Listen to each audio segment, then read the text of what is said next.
NCC Sports carries on into lacrosse season. Welcome back. I'm Jesse Cook. Following a season that produced the most losses in program history with 10, Syracuse men's lacrosse started a brand new season on Saturday. SU enters a new campaign with 6 additions through the transfer portal and 15 freshman recruits. The new Cuse gelled pretty well, toppling Vermont in the opener 7-5.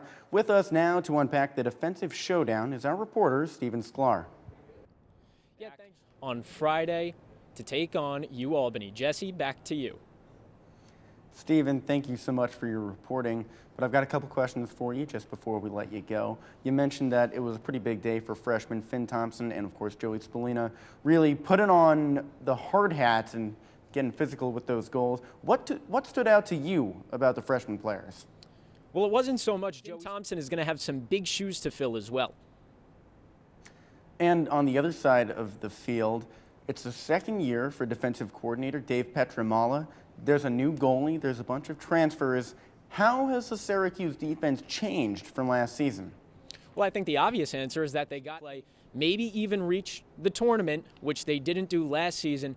I mean, Will Mark is just a stud in every way imaginable. Not only is he a brick wall in net, he makes these acrobatic saves that, I mean, listen, I've never seen a goalie at Syracuse do that, at least in the last couple of years. He's just a phenomenal overall player and can do anything you want for him in net.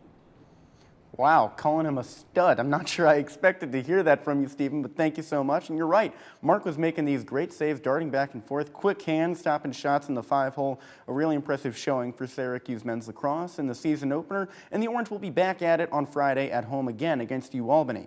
But for now, we're going to take a break. When we come back, can you outrun a cheetah? Well, there's a 5K at the Rosamond Gifford Zoo, and you'll hear all about it after the break.